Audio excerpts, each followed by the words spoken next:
Praise the lord. ఈ రోజున మన ముఖ్య ధ్యానాంశము ఇస్సాకు. ఈ రోజున మన ముఖ్య ధ్యానాంశము ఇస్సాకు. ఇస్సాకు అనగా ఫలించుట లేక ఆశీర్వదించబడుట.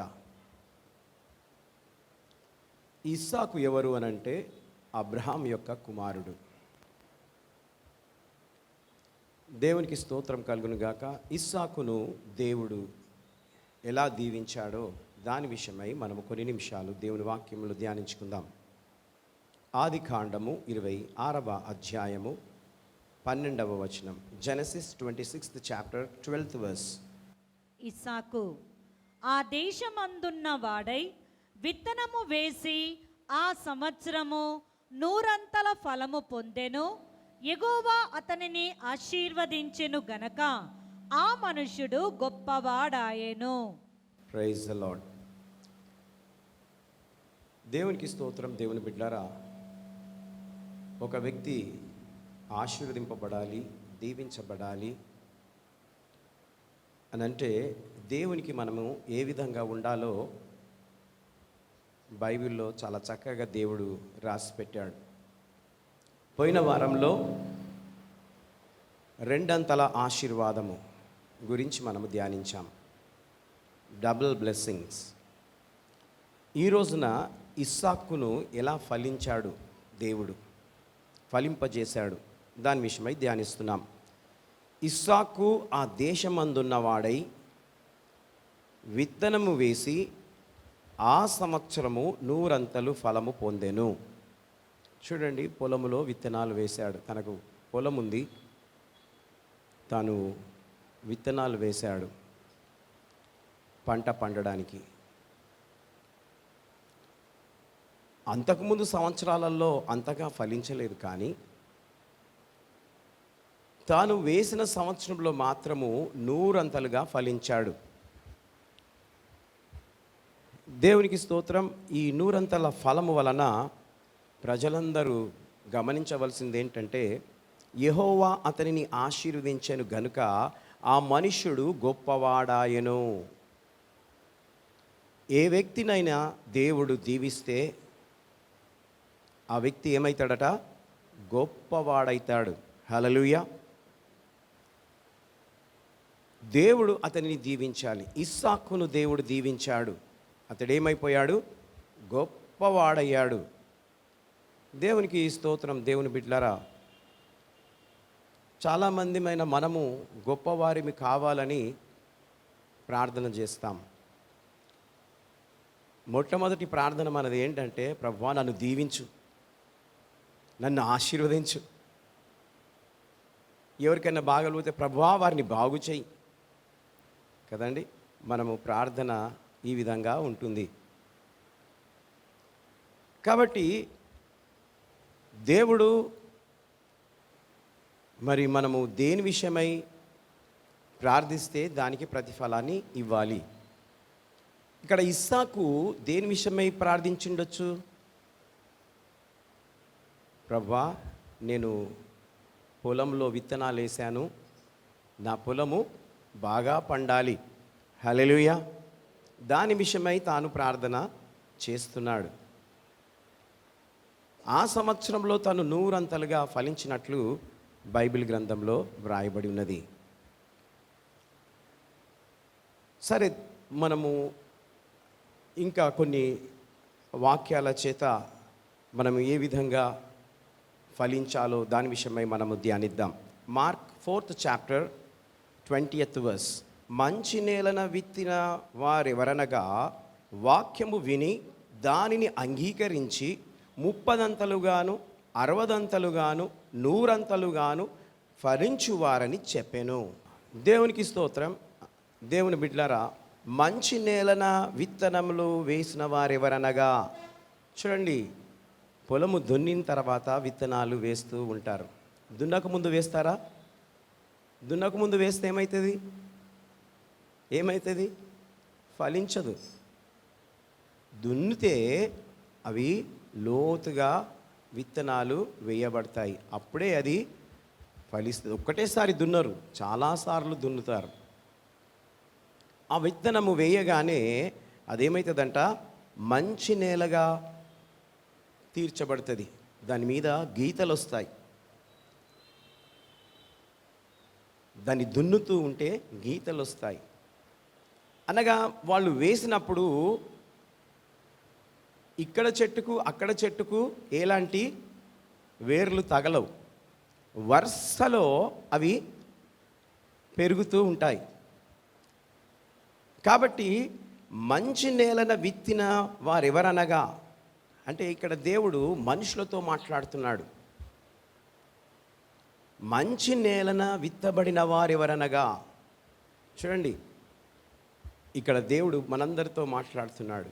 మీరు మంచి నేలన విత్తబడిన వారైతే వాక్యమును విని, ఏమి విని అనగా వాక్యము ఎంత శక్తి గలదో, వాక్యము ద్వారా మనము ఎలాంటి లాభాన్ని పొందుకుంటామో దేవుడు ఇక్కడ మాట్లాడుతున్నాడు.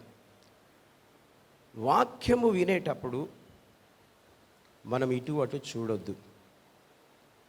ఎవరైనా ఎదురు వచ్చినా చూడొద్దు. ఎవరైనా ఫిలిం యాక్టర్ వచ్చి కూర్చున్నా కేర్ చేయొద్దు. ధనవంతుడు బంగారమంతా వేసుకొని వచ్చి కూర్చున్నా చూడొద్దు. ఎవరిని చూడాలా? వాక్యాన్నే చూడాలా, వాక్యాన్నే వినాలా. వాళ్ళ పని వాళ్ళు దీవించబడడానికి వాళ్ళు వస్తారు, కూర్చుంటారు. కానీ నువ్వేమో అక్కడ దిగు చూస్తున్నావు. ఏం లాభం? నీకు వచ్చే దీవెనలు పోగొట్టుకుంటున్నావు. అబ్బా ఫిలిం యాక్టర్ వచ్చిండు, అబ్బా ధనవంతుడు వచ్చిండు. నో, దేవుని వాక్యం కిందనే వాళ్ళంతా. కాబట్టి వాక్యమును విని దానిని అంగీకరించి ఎట్లా ఫలిస్తుండ్రంట? 30 అంతలుగా, 60 అంతలుగా, 100 అంతలుగా ఫలిస్తూ ఉన్నారు. చాలులే, నేను 30 అంతలుగా ఫలిస్తే అనుకోవద్దు. ఆ విధంగా అనుకోవద్దు. 30 అంతలు కూడా ఫలిస్తారు, 60గా ఫలిస్తారు. కానీ మనము 100 అంతలుగా ఫలించాలన్న ఆశ కలిగి ఉండాలి. చిన్న ఎగ్జాంపుల్ చెప్తాను. ₹1,00,00,000 ఇష్టపడతారా, లేకపోతే 10,000 ఇష్టపడతారా, లేకపోతే ₹100 ఇష్టపడతారా? చెప్పండి. ₹1,00,00,000 పాస్టర్ గారు. అవునండి, ఆ ఆశ చాలా మంచిది. ఇప్పుడు ఏదైనా బిజినెస్ పెడితే లాస్ కావాలని కోరుతాడా, లేకపోతే ఎక్కువ లాభం రావాలని కోరుతాడా? లాభం రావాలని కోరుతారు. మరి నువ్వు దేవునికి దగ్గరగా ఉండాలని, 100 అంతస్తులో ఉండాలని ఆశ మనకు ఉన్నట్లయితే దేవుడు అదే ప్రకారం దీవిస్తాడు. నీవు ఆ విధంగా దీవించబడాలి అని అంటే వాక్యాన్ని వినాలి. మంచి నేలన విత్తబడిన వారెవరనగా, వాక్యమును విని దానిని అంగీకరించి 30 అంతలుగాను, 60 అంతలుగాను, 100 అంతలుగాను ఫలించువారని చెప్పాను. వాళ్ళు ఫలిస్తారు. 30గా ఫలిస్తున్నారు, 60గా ఫలిస్తున్నారు, 100గా ఫలిస్తున్నారు. దేవుడు ఒక్కొక్కరిని ఒక్కొక్క స్థాయిలో ఫలింపజేస్తూ ఉంటాడు. వారి వారి భక్తిని బట్టి, వారి వారి నీతిని బట్టి, ఎంతగా దేవుని వాక్యాన్ని వినడం వల్ల వారిని మాత్రమే దేవుడు ఆశీర్వదిస్తాడు, దీవిస్తాడు. కాబట్టి ఈ రోజున దేవుడు మరి ఇస్సాకును ఫలించిన విధముగా నిన్ను కూడా ఫలించాలని ఫలింపజేయాలని ఆశపడుతూ ఉన్నాడు. అదే ఆదికాండము 26వ అధ్యాయము 2వ వచనం. అక్కడ యెహోవా అతనికి ప్రత్యక్షమై, నీవు ఐగుప్తులోనికి వెళ్ళక నేను నీతో చెప్పు దేశమందు నివసించుము. చూడండి, ఇక్కడ దేవుడు మాట్లాడుతూ ఉన్నాడు. ఏమని మాట్లాడుతున్నాడంటే, అక్కడ యెహోవా అతనికి ప్రత్యక్షమై, నీవు ఐగుప్తులోనికి వెళ్ళక నేను నీతో చెప్పు దేశమునకు నివసించుము, దేశమందు నివసించుము. దేవుడు మాట్లాడుతున్నాడు అబ్రహాంతో. ఏమంటున్నాడు? నేను నీకు చూపించు దేశంనకు వెళ్ళుము. ప్రత్యక్షమవుతూ ఉన్నాడు. మాట్లాడుతూ ఉంటారు వాక్యం ద్వారా దేవుడు. అయిన తర్వాత ప్రత్యక్షం అవడం కూడా చాలా గొప్ప విషయం. ప్రత్యక్షము అవుతే అమ్మా దేవుడు నాకు ప్రత్యక్షమయ్యాడు కాబట్టి నేను దేవుని మాటను వింటాను. ప్రత్యక్షమై ఎక్కడికి వెళ్ళమనంటే అక్కడికి వెళ్తున్నాడు. ఎందుకు? దేవుడు అతనికి తోడై ఉన్నాడు. మూడవ వచనం చదవమ్మా. ఈ దేశమందు పరవాసివై ఉండుము, నేను నీకు తోడయుండి నిన్ను ఆశీర్వదించెదను. Praise the lord. సరే, తెలియని ప్రాంతానికి వెళ్తూ ఉన్నాడు, అక్కడ నివసిస్తూ ఉన్నాడు. ఎవరు చెప్తే వెళ్ళాడు? దేవుడు చెప్తే వెళ్తున్నాడు. మరి అక్కడ ఎవరు తెలిసిన వారు లేరు, ఎవరి పరిచయం లేదు. దేవుడు ఒక్కడే అతనికి పరిచయం అయి ఉన్నాడు. అతడు చూపించిన దేశమునకు వెళ్ళి అక్కడ నివసిస్తూ ఉన్నాడు. కానీ దేవుని బిడ్డారా, దేవుడు ఒక మాట అంటున్నాడు, నేను నీకు తోడయ్యుండి నిన్ను ఆశీర్వదించెదను. ఈ ఒక్క మాట చాలు మీకు అందరికీ. నేను నీకు తోడయ్యుండి నిన్ను ఆశీర్వదించెదను. దేవుడు మనకు తోడై ఉంటే దేవుడు ఏం చేస్తాడు? ఆశీర్వదిస్తాడు. హల్లెలూయా. కాబట్టి దేవుని యొక్క ఆశీర్వాదము ఈ విధంగా మనుషులపైకి దిగి వస్తూ ఉంది. అయిన తర్వాత దేవుడు ఏమంటున్నాడంటే, నీ సంతానము వలన సమస్త భూలోకములోని సమస్త జనులు ఆశీర్వదింపబడుదురు. ప్రజలందరూ కూడా నీ ద్వారా ఆశీర్వదింపబడుతూ ఉంటారు. ఈ వారంలో చాలామంది వాహనాలు కొని నేను వచ్చేంత వరకు వెయిట్ చేసి ప్రార్థన చేయించుకొని వెళ్తూ ఉన్నారు. చాలా ఖరీదైన వాహనాలు. దేవునికి మహిమ కలుగును గాక. దేవుడు అనేక రకాలుగా వాహనాల చేత దేవుడు దీవిస్తూ ఉన్నాడు. నా కోరిక అది, ప్రభువా, ఈ ప్రార్థన వీరుల సంఘానికి వచ్చిన వారందరూ దీవించబడాలి. నేను ఎవరెవరి గృహానికి వెళ్ళి ప్రార్థన చేస్తానో వాళ్ళందరినీ ఆశీర్వదించు, వాళ్ళందరినీ దీవించు, ఏదో రకంగా వారిని ఆశీర్వదించు ప్రభువా అని నేను ప్రార్థన చేస్తూ ఉంటాను. వాళ్ళు కొనుక్కొచ్చి నా దగ్గర ప్రార్థన చేయించుకుంటూ ఉంటే నాకు చాలా సంతోషం అవుతూ ఉంటుంది. 10 గంటల రాత్రి, 12 గంటల రాత్రి, 1 గంట రాత్రి వచ్చి ప్రార్థన చేయించుకుంటారు బండి తీసుకొచ్చి. ఇక చూడండి, కొనంగానే అన్న నీ దగ్గరికే తీసుకొస్తున్నా, దేవుడు ఆశీర్వదించండి అన్న, ప్రార్థన నీ ద్వారా జరిగింది. దేవునికి స్తోత్రం. దేవుని బిడ్డారా, దేవుడు మరి సమస్త భూలోకంలోని జనులందరినీ నేను ఆశీర్వదిస్తా అంటున్నాడు. కాబట్టి మనము దేవుని చేత ఆశీర్వదించబడాలి. ఆదికాండం 22వ అధ్యాయం 18వ వచనం. Genesis 22nd chapter 18th verse. మరియు నీవు నా మాట వినినందున భూలోకములోని జనములన్నీ నీ సంతానం వలన ఆశీర్వదింపబడును, నా తోడని ప్రమాణము చేసి ఉన్నానని యెహోవా సెలవిచ్చెననెను. దేవునికి స్తోత్రం. ఇక్కడ దేవుడు మరియు నీవు నా మాట వినినందున, దేవుడు మాట ఇక్కడ వింటూ ఉన్నాడు. దేవుని మాట వింటూ ఉన్నాడు అబ్రహాము. ఎంతకాలము ఎవరు దేవుని మాట వింటారో వారిని దేవుడు ఖచ్చితంగా ఆశీర్వదిస్తాడు. ఏం చేయాలా? మనుషులమైన మనము వినాలి, దేవుని మాట వినాలి, దేవుని మాటకు లోబడాలి. ఎప్పుడైతే లోబడతావో, వింటావో, దేవుడు ఆశీర్వదిస్తాడు. ఇక్కడ ఏం చేస్తున్నాడంట? మరియు నీవు నా మాట వినినందున భూలోకములోని జనులందరూ నీ సంతానము వలన ఆశీర్వదింపబడును, నా తోడని ప్రమాణము చేసి ఉన్నానని యెహోవా సెలవిచ్చెను. దేవుడు ఆయన తోడని ప్రమాణము చేసిన వారినందరినీ దేవుడు దీవిస్తూ ఆశీర్వదిస్తూ ఉన్నట్లుగా మనము చూస్తూ ఉన్నాం. నిజమే దేవుని బిడ్డలారా, దేవుడు ఆశీర్వదించాడు అబ్రహామును. శారా తనకు వివాహం చేసుకున్న తర్వాత సంతానం లేనప్పుడు మరి దేవుడు అతనిని అద్భుతంగా 100 ఏళ్లకు ఒక కొడుకునిచ్చాడు. ఇదెంత అద్భుతమైన ఆశీర్వాదం అండి! ఈ చరిత్రలోనే లేదు అలా జన్మించిన వారు. కాబట్టి దేవుడు చేసే అద్భుతము ఇక్కడ మనము చూస్తూ ఉన్నాం. అదేవిధంగా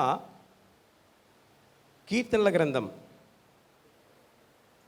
1వ అధ్యాయం 2వ వచనం.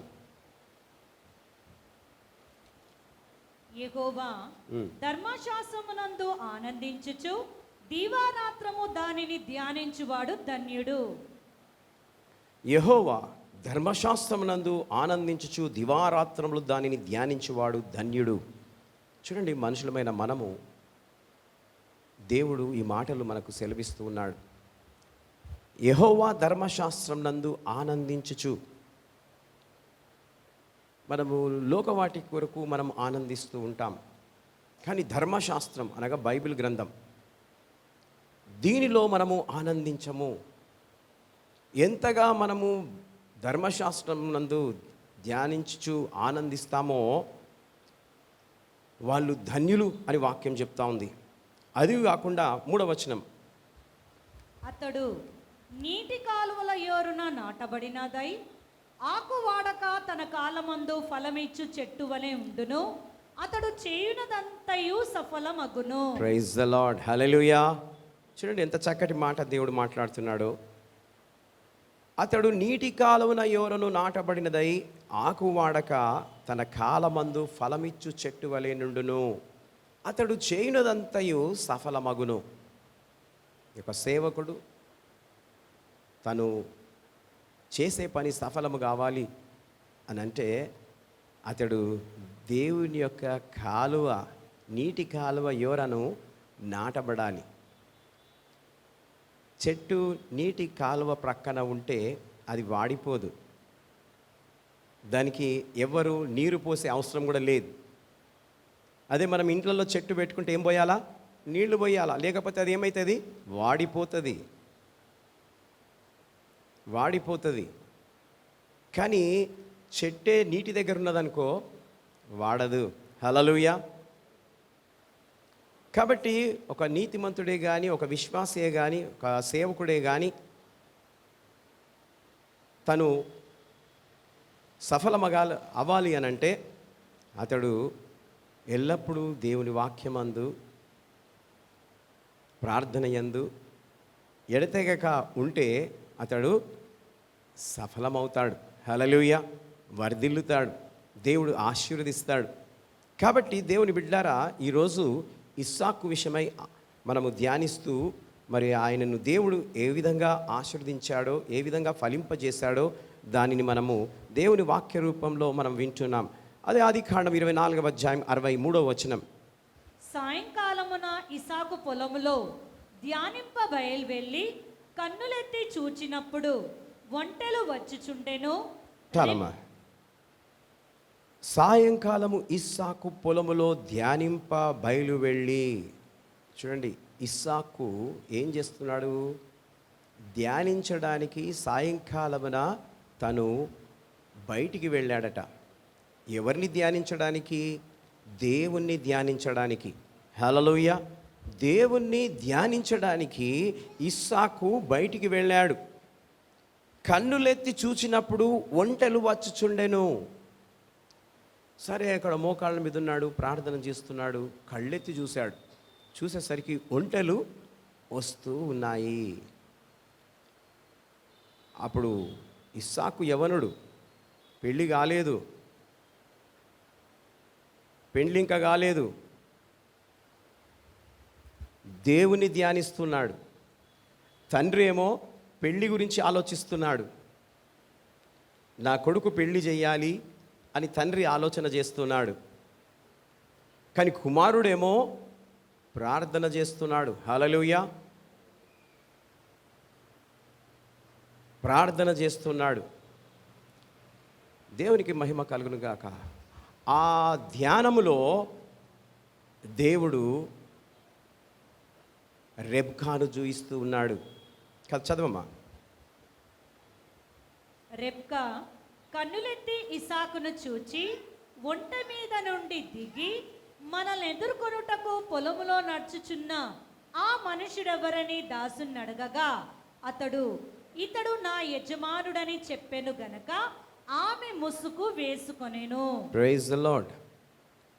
అక్కడ ధ్యానించడానికి ఇస్సాకు వెళ్ళినప్పుడు ఆ అమ్మాయి చూస్తూ ఉంది ఇస్సాకును. దేవునికి మహిమ కలుగును గాక. దేవుని బిడ్డలారా, ఎలాంటి కార్యాన్ని నీవు ధ్యానిస్తుంటే, నువ్వు ప్రార్థన చేస్తుంటే దేవుడు చేస్తాడో వాక్యంలో మనం చూస్తూ ఉన్నాం. మన ధ్యానం ఎలా ఉండాలి? ఇస్సాకు ఎలాంటి ధ్యానంలో దేవుల్లో గడుపుతూ ఉన్నాడు? ఎలాంటి ధ్యానము ఇస్సాకు చేస్తూ ఉన్నాడు? తనకు ఈ అమ్మాయి కనబడము ఎంత గొప్ప విషయం. దేవునికి స్తోత్రం. దేవుని బిడ్డలారా, ఇస్సాకు కూడా అట్లాంటి ప్రేమ గీమ ఏం లేదు ఆయనకు. ఏం చేస్తున్నాడు? ధ్యానిస్తున్నాడు. హల్లెలూయా. ఎవరు చూయించాలని? తనకు కాబోయే ఆమెను చూయించాలని. ఈరోజు యవన పిల్లలు, మీరు కూడా దేవుని మీద ధ్యానం పెట్టండి. దేవుడు మీకు కాబోయే వ్యక్తిని చూయిస్తాడు, పనికి మాలినను చూయించాడు. హల్లెలూయా. ప్రభువా, నేను నీలో ఉండి నిన్ను అడుగుతున్నాను ప్రభువా, నాకు చూయించు, నాకు వరుడెవరో, నాకు కాబోయే అమ్మాయి ఎవరో. దేవునికి స్తోత్రం. ఈ రోజుల్లో అలాంటి ధ్యానం చేసి పొందుకునే వారు కావాలి. ఇస్సాకు పొలంలో ఉండి ధ్యానం చేస్తున్నాడు. రెబెకా ఆమె వస్తూ ఉంది. ఇస్సాకుకు తెలియదు ఆమెనే అని. తండ్రి పంపిస్తాడు తన మామ ఇంటికి. బంధువులో నుండే తనను వివాహము ఆడుతూ ఉన్నాడు. నిజమే, దేవునికి స్తోత్రం. చాలామంది అంటూ ఉంటారు, ఓ బంధువులలో చేసుకుంటే చాలా మంచిగా ఉంటారని. కొంతమంది మంచిగుంటారు, కొంతమంది మంచిగా ఉండరు. అందరు మంచిగా ఉంటారా? ఉండరు. వాళ్ళకు కావలసింది దేవుని యందు భయము, భక్తి. హల్లెలూయా. అలాంటి వారే అడ్జస్ట్మెంట్ చేసుకుంటారే తప్ప బైబిల్లో ఉన్నట్లు అత్త కోడలకు పడదు. నువ్వు ఎంత మంచిగా ఉండాలని అనుకున్నా కోడలకు అత్తకు పడదు. అప్పుడు ఏం చేయాలి? ధ్యానంలోనికి వెళ్ళాలి. యేసయ్యా, మరి నేను అత్తమ్మని ఇట్లా అన్నా, నన్ను క్షమించు అని, అయ్యా మా అత్తమ్మ మనసు మార్చు అని ప్రార్థన చేయి.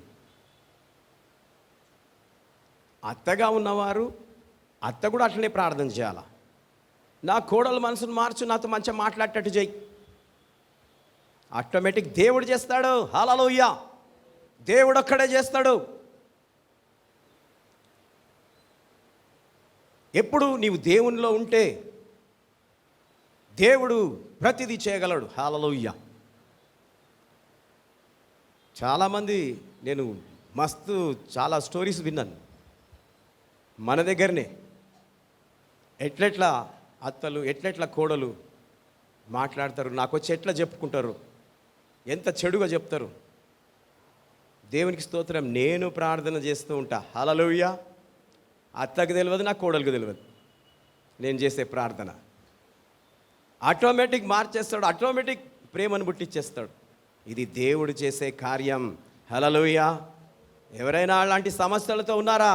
ప్రార్థనకు రండి, ప్రార్థన చేస్తాను, దానికి విడుదల దేవుడిస్తాడు. హల్లెలూయా.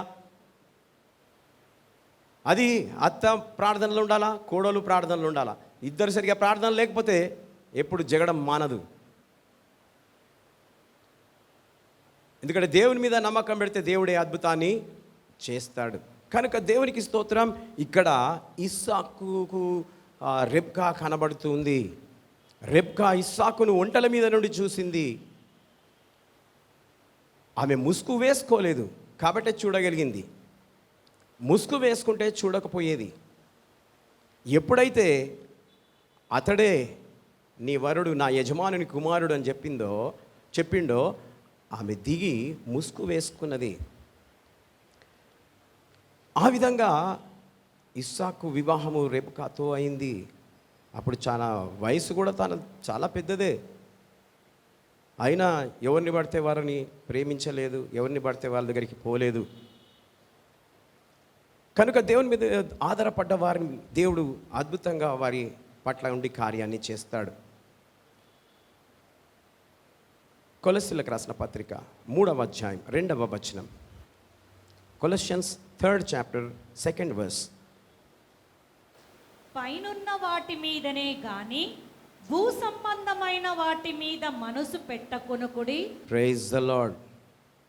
మీ జీవము క్రీస్తుతో కూడా దాచబడి ఉన్నది, కాబట్టి మీరు పై వాటి అందే మీ మనస్సును పెట్టుకొనుడి. చూడండి, పై వాటి మీద మనసు పెట్టుకోవాలంట, కానీ భూ సంబంధమైన వాటి మీద మనసు పెట్టుకోకూడదు. భూ సంబంధమైన వాటి మీద మనసు ఎవరు పెట్టుకుంటారంటే ఈ లోకస్తులు పెట్టుకుంటారు. నువ్వు దేవుని నమ్ముకున్నావు కాబట్టి ఆ ప్రభువు మీదనే నీ నమ్మకాన్ని పెట్టుకోమని దేవుడు అంటూ ఉన్నాడు. ఎప్పుడు ప్రభు మీద నీ నమ్మకం పెట్టుకుంటావో అప్పుడు నీవు క్రీస్తులో దాచబడతావు. హల్లెలూయా. నీవు క్రీస్తులో ప్రత్యేకింపబడతావు. అప్పుడు క్రీస్తు నీ కొరకు ఆలోచిస్తూ ఉంటాడు. ఎప్పుడైతే భూ సంబంధం వాటి మీద మనసు పెట్టుకుంటావో క్రీస్తు నీ గురించి ఆలోచించాడు, అనగా దేవుడు నీ గురించి ఆలోచించాడు. ఎప్పుడైతే పై వాటి మీద నీవు మనస్సును పెట్టుకుంటావో అప్పుడు దేవుడు నీ మనస్సు మీద ఆయన మనస్సు పెడతాడు. నీ కోరికలను దేవుడు సఫలపరుస్తాడు, వాటిని నెరవేరుస్తాడు. కనుక ప్రియమైనటువంటి వింటున్న దేవుని బిడ్డలారా, ఈ రోజున దేవుడు కొన్ని విషయాలను ఇస్సాకు ద్వారా మాట్లాడుతూ ఆయన బయలుపరుస్తూ ఉన్నాడు. కాబట్టి దేవునికి స్తోత్రం. దేవుడు ఈ మాటలను ఈరోజు తెలియజేస్తున్నాడు. బైబిల్లో యోసేపును దేవుడు దీవించాడు, దావీదును దేవుడు దీవించాడు, సమూయేలును దేవుడు దీవించాడు, ఇర్మియాను దేవుడు దీవించాడు, హెజ్కేలును దేవుడు దీవించాడు, దానియేలును దేవుడు దీవించాడు. ఎలా? కేవలము దేవుని యందు భయభక్తులు కలిగి వారు ఉన్నారు కాబట్టి, దేవుని మాటకు వారు లోబడ్డారు కాబట్టి వారిని దేవుడు ఫలింపజేశాడు. దేవునికి స్తోత్రం. వీళ్ళకి కష్టాలు రాలేదా? కష్టాలు వచ్చినాయి. అయినా దేవుని మీద ఆధారపడి వారు నడుస్తున్నారు కాబట్టి దేవుడు వారిని అభివృద్ధి చేశాడు. కనుక దేవునికి స్తోత్రం. దేవుని బిడ్డలారా, ఏది జరిగినా దేవుని బిడ్డలకు అది మంచే. కనుక దేవుడు, మేము కూడా ఎన్ని ఆటంకాలు వచ్చినా, ఎన్ని శోధనలు వచ్చినా నేను ఒకటే మాట అంట, ఏమి అధైర్యపడద్దు, దిగులు పడద్దు. రాని శోధన, నేను దాన్ని జయించి చూపిస్తా, రాని అని అంట. ఏమి భయపడకండి, దేవుడే సమకూరుస్తాడు. హల్లెలూయా. దేవుడే అన్నిటినీ సమకూర్చి ఆయన మనల్ని ఘనపరుస్తాడు, గొప్పవారిగా చేస్తాడు. మూడవదిగా యోహాను సువార్త 12వ అధ్యాయం 24వ వచనం. John 12th chapter 24th verse. గోధుమ గింజ భూమిలో పడి చావకుండిన ఎడల అది ఒంటిగానే ఉండును, అది చచ్చిన ఎడల విస్తారముగా ఫలించును. వాహ్, దేవునికి స్తోత్రం. దేవుని వాక్యం ఏం చెప్తుందో చూడండి. గోధుమ గింజ భూమిలో పడి చావకుండిన ఎడల అది ఒంటిగానే ఉండును. చూడండి, గోధుమ గింజ భూమిలో పడి ఏం కావాలట? చావకపోతే అది ఒంటిగానే ఉంటుంది భూమి లోపల. అయితే ఆ విత్తనం ఏం కావాలా? చావాలా. ఆ విత్తనము చావాలా. చస్తే ఏమవుతుంది? అది చచ్చిన ఎడల విస్తారముగా ఫలించును. హల్లెలూయా. విస్తారముగా ఫలించాలంటే మనము చావాలా. దేంట్లో చావాలా? పాపములో చావాలా. పాపము చనిపోతే ఆత్మీయమైన పిల్లలు చాలామంది పుడతారు. పాపంలో ఉన్నంత వరకు భయంతోనే జీవించాలా. ఎవరు నన్ను చూస్తారో, ఎవరేమంటారో, ఎప్పుడేమవుతుందో భయం. అది చచ్చిపోయిందనుకో స్వతంత్రం. హల్లెలూయా. అందరి చేత ప్రేమించబడతావు, అందరి చేత ఆదరించబడతావు. అందరూ నిన్ను మెచ్చుకుంటారు, దేవుడు నిన్ను గొప్పదానిగా అభివృద్ధి చేస్తాడు. హల్లెలూయా. కాబట్టి ఇక్కడ గోధుమ గింజ చావాలని వాక్యం చెప్తున్నారు. పాపం అనే విత్తనము చావాలి, అప్పుడు చక్కగా దాని వెంబడి చెట్టు ఫలిస్తుంది, అది విత్తనాలు వేస్తుంది. ఆ చెట్టు అప్పుడు విత్తనాలు ఉండి సంతోషపడుతుంటుంది. చెట్టుకు కాయలుంటేనే అందం, కాయలు లేకపోతే ఏమంటారు ఆ చెట్టుని? మోడి బారిపోయింది ఈ చెట్టు, అనగా గొడ్రాలు అయిపోయింది, పిల్లలే. ఆ చెట్టు ఆశీర్వదించబడాలి. కనుక ఈ రోజున దేవుడు ఆశీర్వదింపబడాలని దేవుడి మాటలు మాట్లాడుతున్నాడు. అదే ఆదికాండం 26వ అధ్యాయం 22వ వచనం. అతడు అక్కడ నుండి వెళ్ళి మరి ఒక బావి త్రవ్వించెను, దాని విషయమై వారు జగడమాడలేదు గనక అతడు ఇప్పుడు యెహోవా మనకు ఎడము కలగజేసి ఉన్నాడు గనక ఈ దేశమందు అభివృద్ధి పొందుదుమనుకొని దానికి రెహోబోతు అను పేరు పెట్టెను. Praise the Lord. రెహోబోతు అను పేరు పెట్టెను. రెహోబోతు అనగా ఎడమ, అనగా ఏ ఆటంకము లేదు. ఇక్కడ త్రవ్వితే మనము నీళ్లు పడతాయి. ఫిలిస్తీయులతో మరి ఇస్సాకు గుంపు కాపరులతో యుద్ధం జరుగుతుంది. అబ్రహాము తవ్వించిన బావిని వీరేం చేస్తారంటే ఫిలిస్తీయులు దౌర్జన్యంతో ఆ బావినంతా మూపిచ్చేస్తారు మట్టితో. ఇస్సాకు వెళ్ళి తవ్వడానికి వెళితే వాళ్ళు తవ్వనియరు. మొదట ఒకసారి తవ్వుతారు, అక్కడ తవ్వనియరు, ఇంకోసారి తవ్వుతారు, అక్కడ త్రవ్వనివ్వరు. అయిన తర్వాత ఇక్కడ త్రవ్వినప్పుడు నీళ్లు వాళ్ళకు వస్తాయన్న నమ్మకము వారు కలిగి అక్కడ దేవుణ్ణి వారు మహిమపరుస్తారు. ఈ యొక్క అమోలేకులు వీరిని తరుముతారు. కాబట్టి దేవునికి స్తోత్రం. దేవుని బిడ్డలారా, ఇస్సాకు అక్కడి నుండి వెళ్ళిపోతాడు. వెళ్ళిపోయి ఆయన గేరారులో గుడారం వేసుకొని లోయలో నివసిస్తాడు. గేరారు ప్రాంతంలో లోయలో ఒక చిన్న గుడారం వేసుకొని అక్కడ నివసిస్తాడు. అక్కడ దేవుడు తనకుండి అద్భుతాన్ని చేస్తాడు. నిజమే, దేవునికి స్తోత్రం. దేవుని బిడ్డలారా, దేవుడు ఏది జరిగినా మనకున్నట్లయితే మనము దాంట్లో ఓడిపోం. హల్లెలూయా. మనం ఓడిపోకుండా ఉండాలనంటే మనము దేవునిలో నాటబడి ఉండాలి. దేవుని వాక్యాన్ని జాగ్రత్తగా వినాలి. నీ జీవితము కట్టబడాలి, నీ జీవితంలో ఒక గొప్ప అద్భుతం జరగాలి, దేవుడు నిన్ను అభివృద్ధి చేయాలి, ఆశీర్వదించాలి అనంటే కేవలం దేవుని మాటను జాగ్రత్తగా వినాలి. వింటే నీవు దీవించబడతావు. అక్కడిక్కడ పరిగెత్తే అవసరమే లేదు.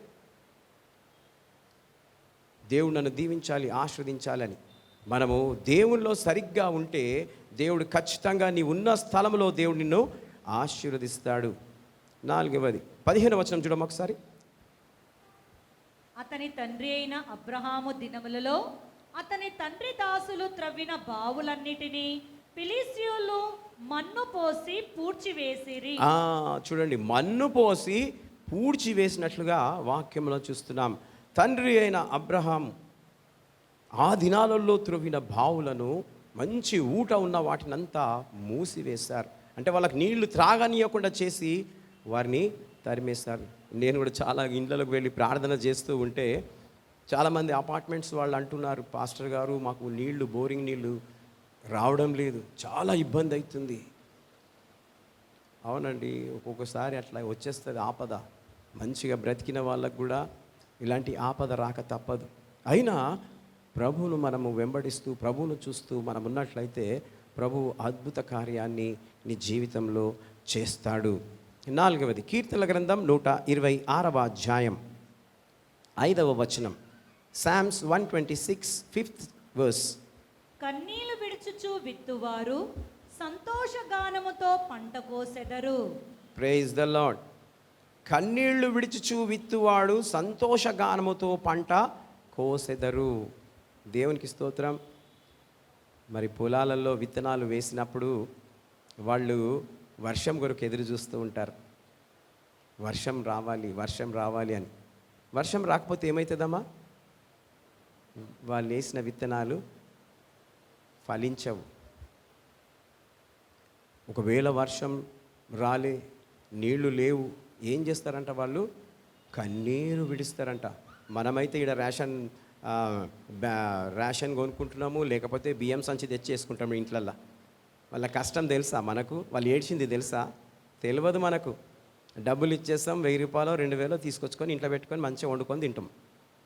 కానీ అవి పండడానికి వాళ్ళు ఎంత కన్నీరు గారుస్తున్నారో, వర్షం లేకపోతే ఎంత కన్నీరు గారుస్తున్నారో, నీళ్లు వాటికి పోయకపోతే ఎంత బాధపడుతున్నారో వాళ్ళకే తెలుసు. కన్నీళ్లు విడిచుచు విత్తువారు సంతోషగానముతో పంట కోసెదరు. వాళ్ళు ఏం చేస్తారంట? ఆ నీళ్లు సమృద్ధిగా ఉండి పడితే వారు సంతోషగానంతో వారు పంటను కోస్తారంట. అనగా వారిని దేవుడు దీవించాడు, వారిని ఆశీర్వదించాడు అని అర్థం. 3వ వచనం, యెహోవా మన కొరకు గొప్ప కార్యములు చేసి ఉన్నాడు, మనము సంతోషభరితులమైతిమి. Praise the Lord. యెహోవా మన కొరకు గొప్ప కార్యములు చేసి ఉన్నాడు, మనము సంతోషభరితులమైతిమి. ఆదికాండం 25వ అధ్యాయం 21వ వచనం, ఇస్సాకు భార్య గొడ్రాలు గనక అతడు ఆమె విషయమై యెహోవాను వేడుకొనెను. యెహోవా అతని ప్రార్థన వినెను గనక అతని భార్య అయిన రిబ్కా గర్భవతి ఆయెను. Praise the Lord. హల్లెలూయా. చూడండి, ఇస్సాకుకు పెళ్ళయింది, కానీ తన భార్య వలన పిల్లలు లేరు. తను అనేకుల చేత గొడ్రాలని పిలువబడుతుంది. అప్పుడు ఇస్సాకు దేవునికి ప్రార్థన చేస్తూ ఉన్నాడు. అప్పుడు దేవుడు తన ప్రార్థనను విని అతని భార్య అయిన రెబ్కా గర్భవతి ఆయను. హల్లెలూయా. మరి అంతకుముందు ఎందుకు గర్భవతి కాలే? అంటే దేవుడు తన భార్యను తాకలేదు. సంతానం కావాలి అనంటే కూడా దేవుడు కనికరము, ఆయన స్పర్శ ఆ స్త్రీ మీద ఉండాలి. మొన్న ఒక సిస్టర్ వచ్చి, పాస్టర్ గారు ఈ సిస్టర్ గురించి ప్రార్థన చేయి అని అంటుంది. దేని గురించి చేయాలా సిస్టర్ అంటే, 15 సంవత్సరాలు అయింది పెళ్ళి, సంతానం లేదు. సరే సిస్టర్ ప్రార్థన చేస్తా అని అన్నా. అమ్మో, 15 సంవత్సరాలు అయిందా పెళ్ళి, ఇప్పటి వరకు పెళ్ళి కాకపోతే ఇప్పుడు నేను ప్రార్థన చేస్తే అవుతుందా అనుకుంటే అయిపోయా. ఇక అంతే, ఇక కాదనమాట. తీసుకురా ప్రార్థన చేస్తా అన్న. అంటే యేసయ్య 15 సంవత్సరాలు కానీ 20 సంవత్సరాలు కానీ 30 సంవత్సరాలు కానీ ఆయన సంతానం కావాలని ప్రార్థన కోరితే దేవుడు సంతానాన్ని ఇస్తాడు. హల్లెలూయా. అబ్రహాంకు 100 సంవత్సరాలకు ఇచ్చాడు. బట్టి ప్రార్థన వల్ల అలాంటి శక్తి ఉన్నది. ఇక్కడ ప్రార్థన ఇస్సాకు చేశాడు, రెబ్కా గర్భవతి అయింది. అయితే రెబ్కా ఏమంటుంది చదవమా? ఆమె గర్భములో శిశువులు ఒకనితోనొకడు పెనుగులాడిరి గనక ఆమె, ఇలాగైతే నేను బ్రతుకుట ఎందుకని అనుకొని ఈ విషయమై యెహోవాను అడగవెళ్ళెను. అప్పుడు యెహోవా ఆమెతో ఇట్లనెను, 2 జనములు నీ గర్భములో కలవు, 2 జనపదములో నీ కడుపులో నుండి ప్రత్యేకముగా వచ్చును. ఒక జనపదము కంటే ఒక జనపదము బలిష్టమై ఉండును, పెద్దవాడు చిన్నవానికి దాసుడగును అనేను. Praise the Lord. ఇక్కడ ఈమె గర్భవతి అయింది. గర్భవతి అయిన తర్వాత ఆమె ఆ నొప్పులకు తట్టుకోలేకపోతుంది, ఆ బాధకు తట్టుకోలేకపోతుంది. అయితే అప్పుడు ఏమంటుంది ఆమె అనంటే, ఇలాగైతే నేను బ్రతుకుట ఎందుకని అనుకొని ఆ విషయమైంది యెహోవాను అడగవెళ్ళాను. నేను ఎందుకు బ్రతకాలా, ఈ కడుపులో ఊకే ఈ గడిబిడి అవుతున్నది, నేను చనిపోతే బాగుంటుంది అని తనలో తాలనుకున్నది. అది దేవుని యొక్క ఆశీర్వాదాన్ని ఆమె గ్రహిస్తలేదు. దేవుని యొక్క ఆశీర్వాదం అని ఆమె గ్రహిస్తలేదు. ఆమె కడుపులో 2 ఉన్నారు కాబట్టి ఆ ప్రాబ్లం ఆమె ఫేస్ చేయవలసి వచ్చింది.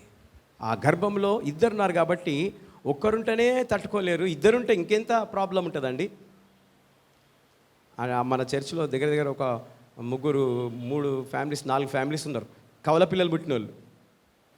ఇప్పుడు దేవుడు తనతో మాట్లాడి, వద్దమ్మా, 2 మగపిల్లలే పుడతారు, కాబట్టి నువ్వు భయపడకు అని ఆమెను దేవుడు ధైర్యపరుస్తాడు.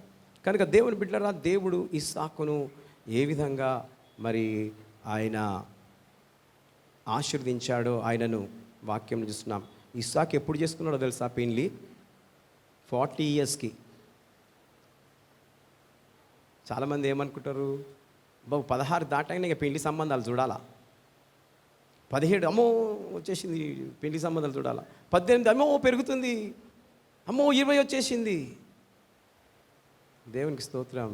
దేవుని బిడ్డలారా, మనము ప్రార్థన దేవునికి చేస్తే దేవుడు ఆయన ఎప్పుడు చేయాలో ఆయనకు తెలుసు.